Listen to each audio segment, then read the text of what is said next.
Então aqui nós temos assim, devoção, aspectos da devoção, o que nós encontramos lá no manual do Moichan, o que nós temos no livro verde, o que nós temos na obra do Trigueirinho em relação aos tipos de devoção. Depois nós temos aspectos conhecidos e comuns dessa devoção, religião, a mística, a hierarquia atual, né, o que as pessoas fazem em relação a isso tudo aqui. E alguns o que acham, né, que isso seja. Depois nós temos os aspectos formativos, né? Ou seja, aqueles aspectos que constroem a devoção em alguém. E, no final, o contexto atual, né? Esse contexto atual vai aqui mostrando algumas coisas relacionadas a essa devoção em relação a santos e a mestres, né? E é o que é essa devoção que nós vamos ver aí.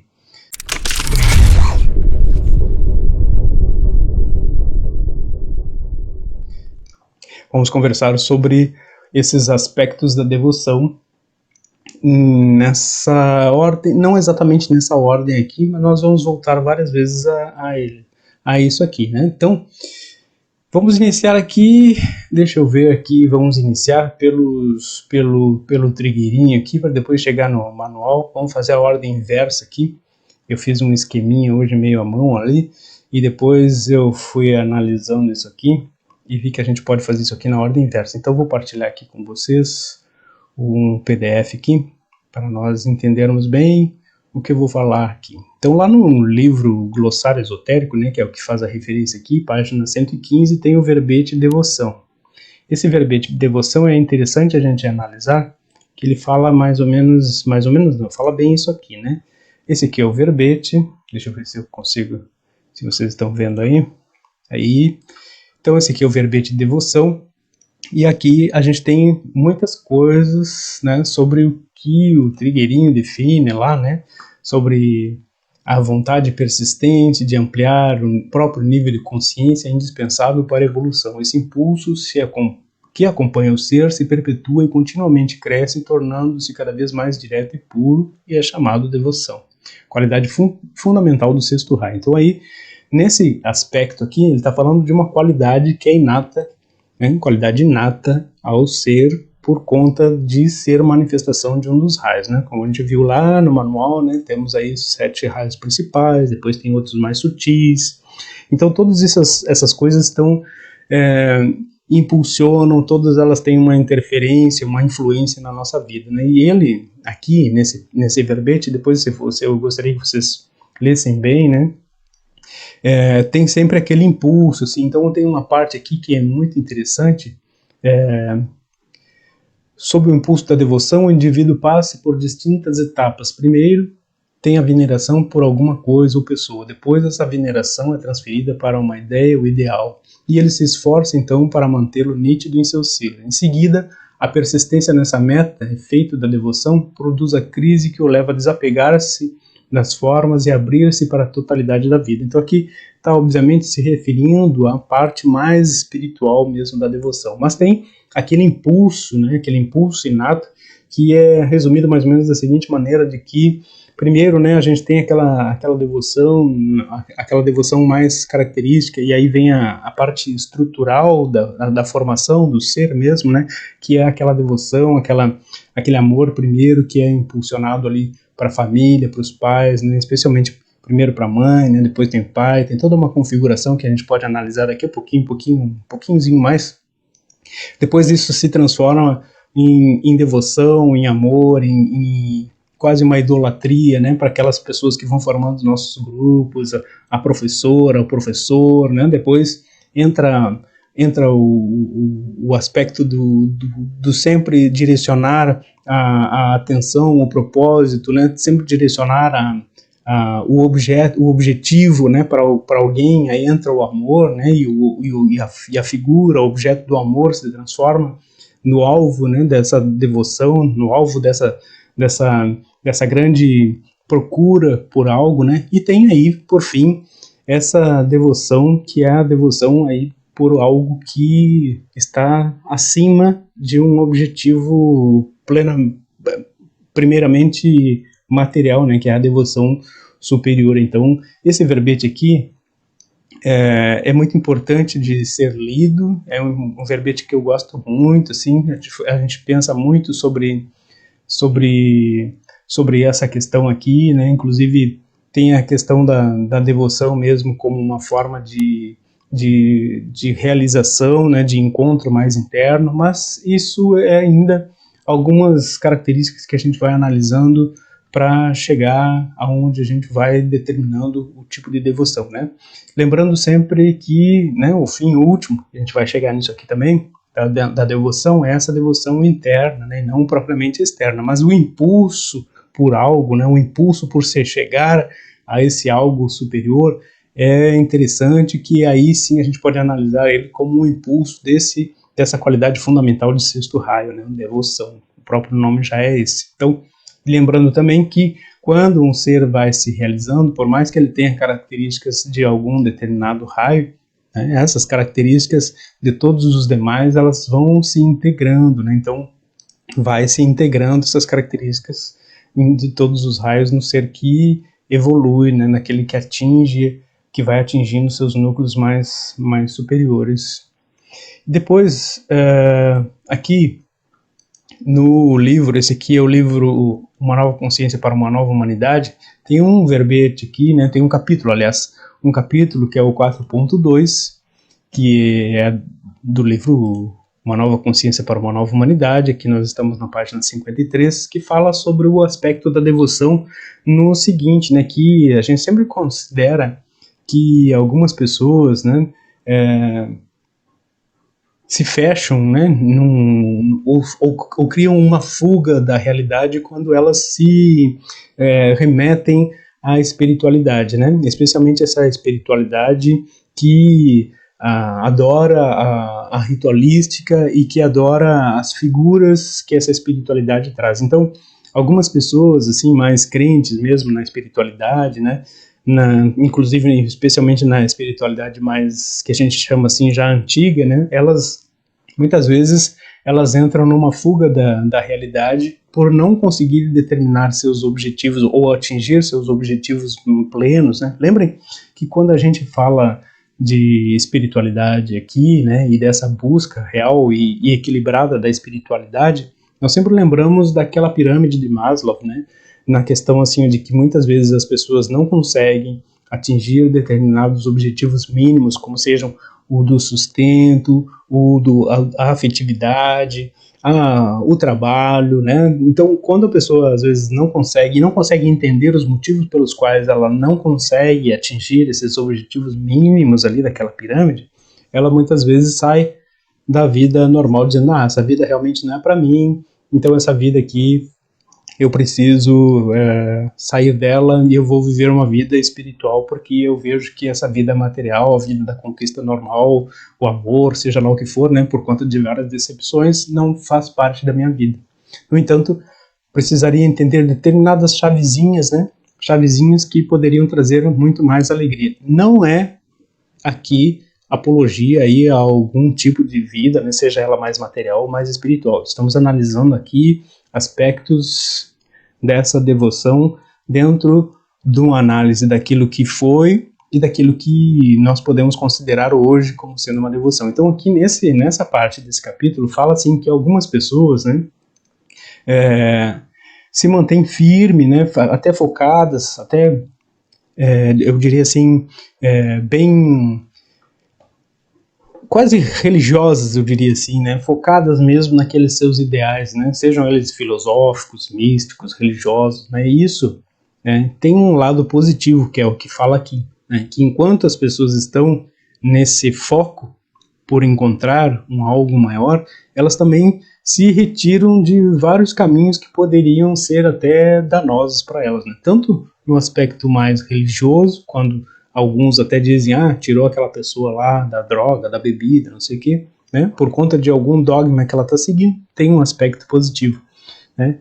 E ao mesmo tempo afastam de si algumas outras seitas, crenças aí que poderiam aprisioná-la de alguma outra maneira, né? Aprisioná-la no sentido de conceitos, né? Não estão falando nada de outro tipo de energia e coisas assim desse tipo, né? Estão falando em relação a conceitos, nos quais, lembrem também que a maioria das pessoas que entram em alguma coisa, né, e entram em alguma algum processo filosófico, vamos dizer assim, né, de acreditar em algo.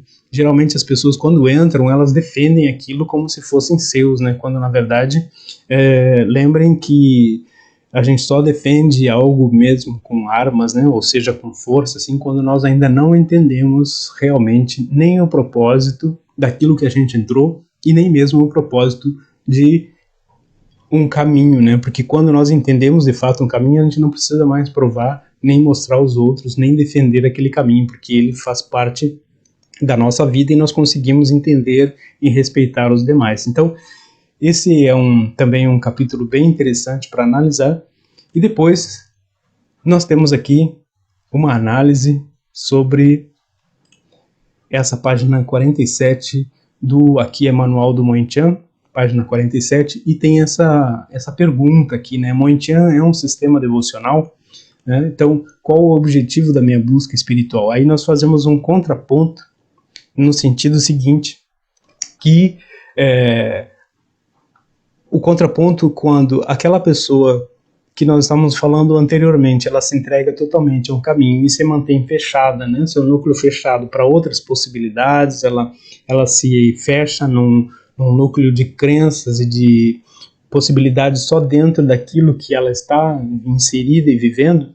Ao mesmo tempo, tem aquelas outras pessoas que se abrem tanto, né, que elas veem essa meta espiritual só como um entretenimento, como mais informações, como uma forma de encontrar pessoas que pensam de uma maneira diferente da maioria, né, aí se encontram, né, que é aquilo que a gente chama assim, eu penso fora da caixinha, mas na verdade está dentro de uma caixinha determinada, né, todas são caixinhas, né, até nós aqui somos uma caixinha, né. Só é diferente por conta dos que estão fora dessa caixinha, mas todos têm as suas caixinhas.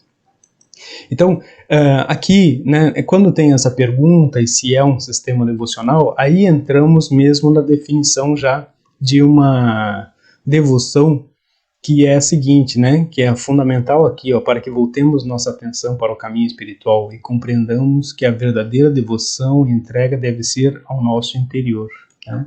Assim, entramos definitivamente em contato com a fraternidade ou irmandade cósmica através da conexão com Sirius, potente núcleo irradiador da energia cósmica, grande sede da fraternidade branca e com a hierarquia crística. Então aqui, essa parte, nós já vamos entrar numa outra ideia, que é que agora eu quero falar sobre essa relação aqui que existe entre o que é, afinal, uma definição que se faz pela religiosidade, pelo misticismo, e isso que a gente fala aqui de hierarquias, né? Tem alguma diferença nisso, né? Será que tem alguma diferença nisso? Essa é a pergunta que nós vamos começar a responder a partir de agora, no que tange a esse aspecto de devoção, né? Porque devoção pode ser simplesmente acreditar ou algo, ou estar entregue a um caminho, né? Aqui, nessa parte do manual, quando pergunta se é um sistema devocional e qual o objetivo dessa busca espiritual, seria justamente uma entrega profunda a esse caminho no sentido de encontro da essência, né, da essência divina, e que tudo mais que retirasse esse foco, né, no primeiro momento, pelo menos para entender isso, para chegar a esse ponto, deveria ser analisado, né, e com o tempo até retirado, né, por conta também de estar entendendo uma nova forma de espiritualidade de vida interna, né, como um sentido exato de se chegar a um determinado ponto. Bem, dito isso, voltamos para aquele nosso quadro e vamos analisar mais um pouquinho aqui. Então aí, deixa eu ver aqui, deixa eu dar mais uma olhadinha aqui, pronto, agora sim. Então vamos dar uma olhada aqui. Então nós falamos aqui, né, aspectos da devoção, vimos aqui uns aspectos, assim, a parte mais espiritual, né? Então nós entendemos assim também, vamos voltar. Nós entendemos também, né, que esses aspectos mais conhecidos e comuns da devoção, quais são?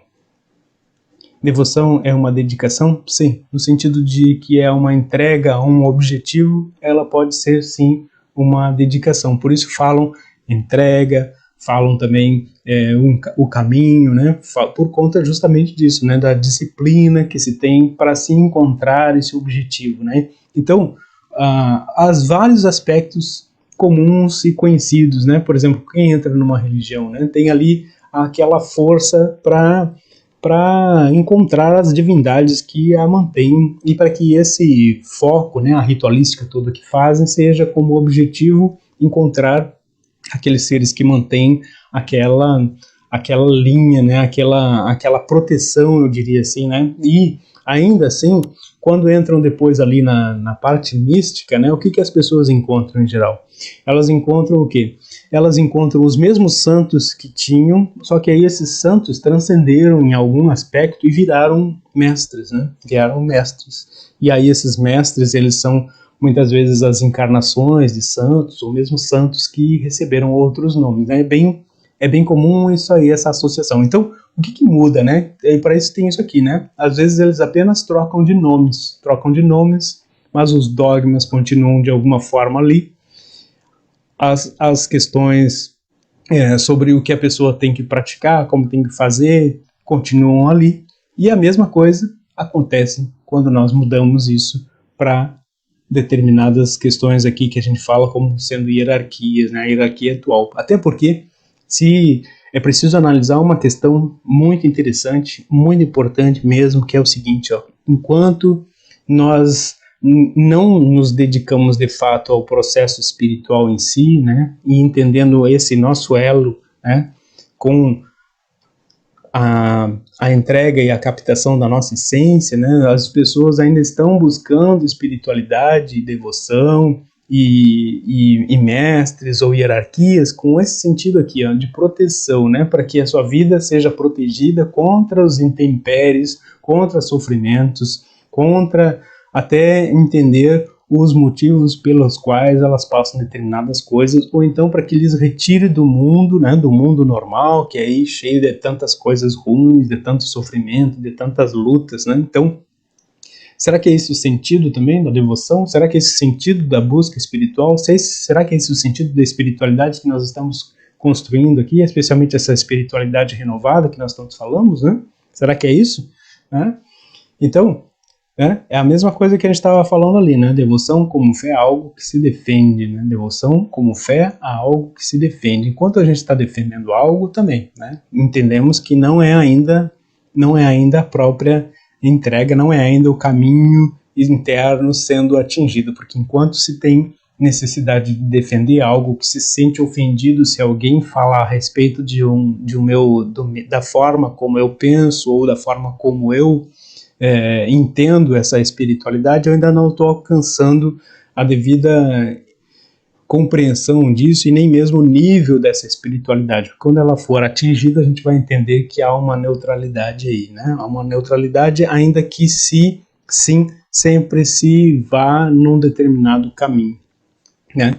E essa espiritualidade, como nós vimos, né, tem ali seus aspectos formativos, né? Formativos da personalidade em si, né? Até tanto que a própria psicanálise ali, se a gente analisar, né, se analisar em relação ao texto do Trigueirinho ali, né, na hora que ele diz assim que a das primeiras devoção é a figura, né, dos pais, nós temos isso também na formação da nossa psique, né, no sentido de que há sim essa primeira identificação, essa primeira formação, né, como um alvo da nossa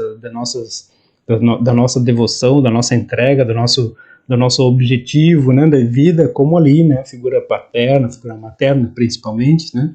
Então, é uma construção natural que isso aconteça, que a gente tenha sempre esses objetivos a perseguir. Alguns, esses objetivos se transformam em coisas que podem ser simplesmente materiais e outras que entendem que existe uma espiritualidade, mas esse é um aspecto constitutivo, né, formativo do ser humano. Aí, cada um vai para aquele nível que quiser, porque tem, por exemplo, pessoas que não acreditam em nada em espiritualidade e defendem a ciência como se fosse uma religião, né? Outro passo também, né? Em contrapartida, o outro lado também, né? Aqueles que só creem na espiritualidade pensam que têm que defendê-la, quando na verdade só precisam vivê-la de uma maneira tranquila e pacífica. E no contexto atual, a gente vai vendo o quê, né? Que na verdade essa nossa devoção, essa nossa entrega, ela é praticamente igual ao que os demais faziam. Mudam o quê? Mudam alguns nomes, né? No contexto atual, né, o que a gente entende assim? A gente entende tanto que santos como mestres, né, são seres que atingiram um determinado nível. Estou falando isso aqui também por conta daquilo que nós iniciamos a falar lá no outro dia, na terça-feira, né, que nós falamos ali a respeito de outros temas, né, e que falamos muito assim no sentido de que nós precisamos entender que nós já estamos num nível, né, no nosso nível interno, é igual a determinados seres, só que alguns seres, né, já estão caminhando há mais tempo que nós. E aí, por que entramos também aqui falando sobre professores, né, sobre professor? Porque esses que atingiram esse nível interno ou entenderam que a sua essência é o objetivo final, esses que fizeram isso, eles já estão no patamar de que podem nos conduzir também. Conduzindo significa que atingiram a sabedoria tal que podem elucidar determinados pontos, né? Da mesma maneira, então, eles podem ser chamados santos ou mestres, né? E aí, o que nós entendemos hoje fazemos essa diferença, né? Que nós entendendo que eles só estão mais adiantados nesse caminho, nós entendemos que, na verdade, nós caminhamos lado a lado com esses santos, com esses mestres, seja lá como a gente quiser falar. No entanto, o que nós fazemos? Em vez de ter aquela devoção e fazer uma ritualística de encontro, né, que essa ritualística envolvia, algum tempo atrás na espiritualidade, invocava determinadas invocações, determinados rituais. Hoje, essa caminhada lado a lado significa que nós simplesmente absorvemos esses seus conhecimentos, né? E esses conhecimentos, eles facilitam a nossa jornada, né? E que, concluindo que, na verdade, seguindo esses passos, esses caminhos, na verdade, o que nós temos é que a devoção verdadeira é essa, né? A nossa essência, tá? Então, vamos voltando aqui.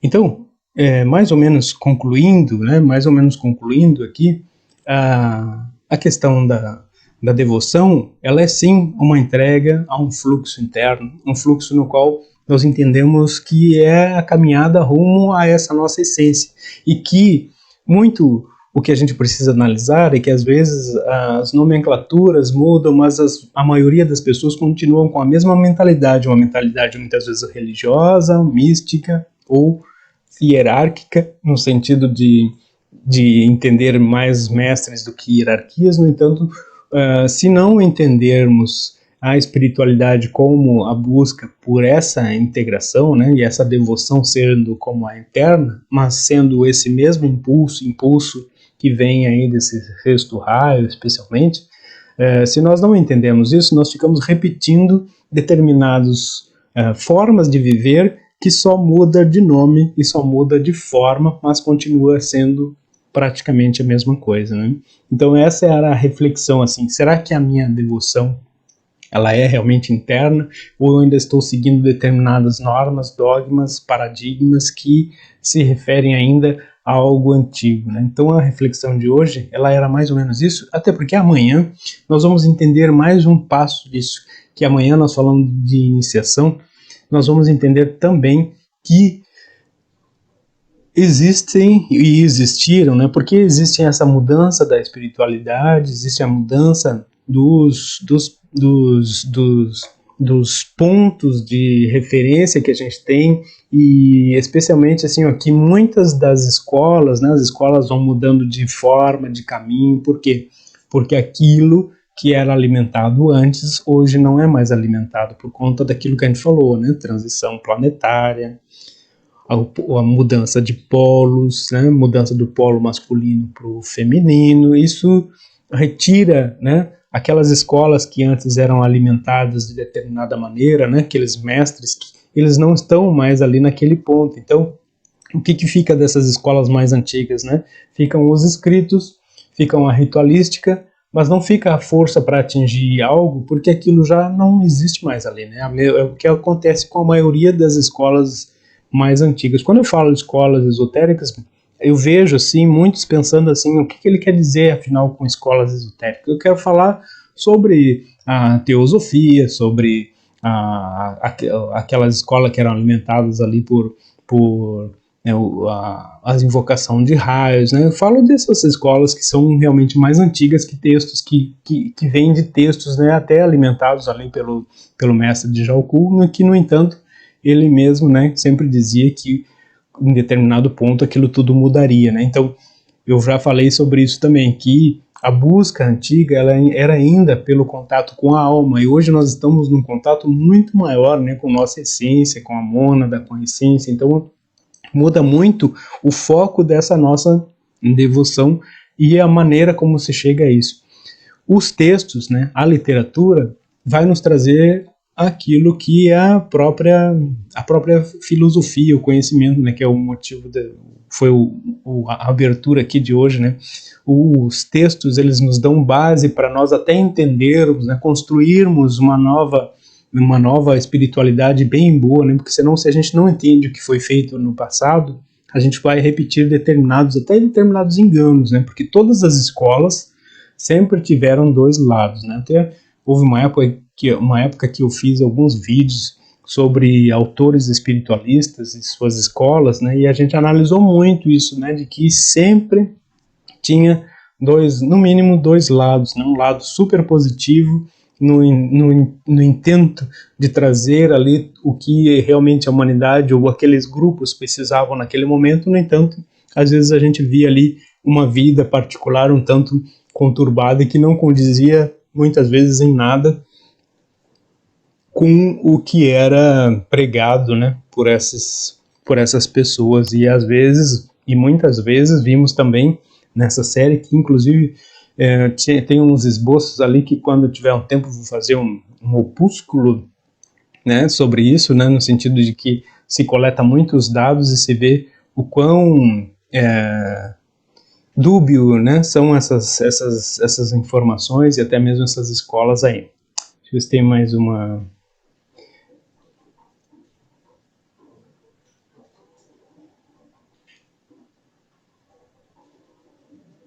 E quando não se sente devoção... Então, quando não se sente devoção externa, melhor ainda, porque a devoção é justamente esse caminho que a gente está falando aqui, né? Então, hoje, aqui, eu estou fazendo essa diferença, né? Estou dando essa diferença em relação aos tipos de devoção para trazer de volta a isso que nós chamamos de devoção, que na verdade é a entrega e a busca pela nossa essência, né? Que é o básico que nós sempre falamos por aqui, né? O básico que nós sempre falamos aqui é isso.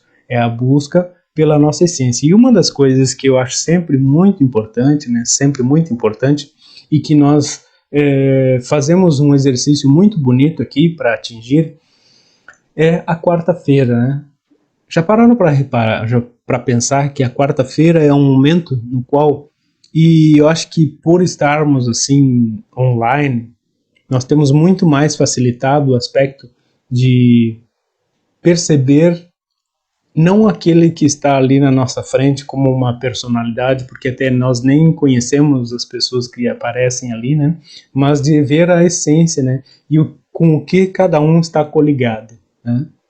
E com o propósito que cada um está coligado. Então, mesmo nas diferenças, e mesmo que existam grupos muito diferentes, quando nós percebemos que dentro de qualquer grupo existe sim essências que estão com um propósito, podem ter escolhido um caminho diferente, podem demorar mais para chegar a um objetivo, mas quando nós entendemos isso, aí nós não estamos mais defendendo nenhum lado, nem atacando nenhum lado, e aí nós vamos falar do que realmente importa, né? Que é atingir o objetivo real, essa essência, né? Então, sim, né?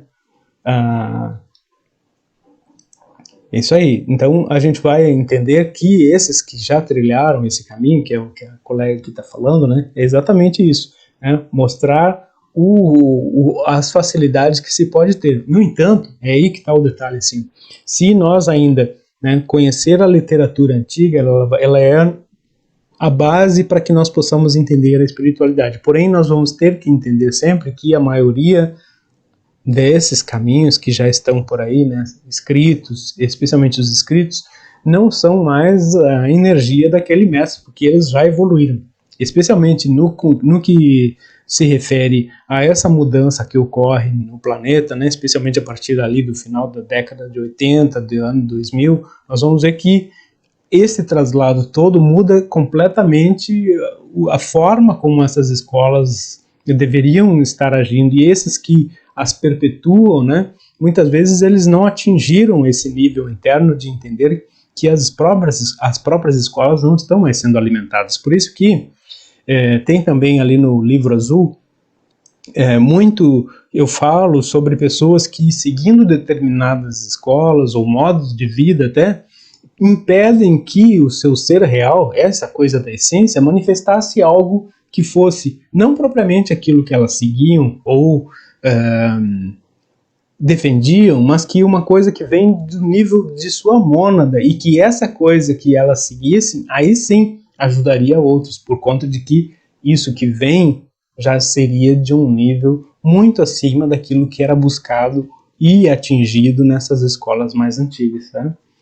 Então, é isso que eu queria falar hoje aqui. Nós já nos estendemos um pouquinho. Amanhã nós continuamos e amanhã falaremos sobre o tema esse, né, iniciações, né? Vamos dar uma olhadinha nisso também, que tem uma literatura mais antiga, uma bem antiga e uma que nós podemos dizer assim que é essa que nós procuramos divulgar, né, que é tudo bem mais tranquilo e simples. No entanto, é tranquilo e simples no sentido de que do que fazer para chegar lá, mas as regras internas, essas continuam, por conta de que regras internas são aquelas nas quais nós vamos só entender quando nelas vivemos, né? E isso pode ser um pouquinho distinto daquilo que nós pensamos que sejam regras para viver aqui nesse plano, né? Então é interessante.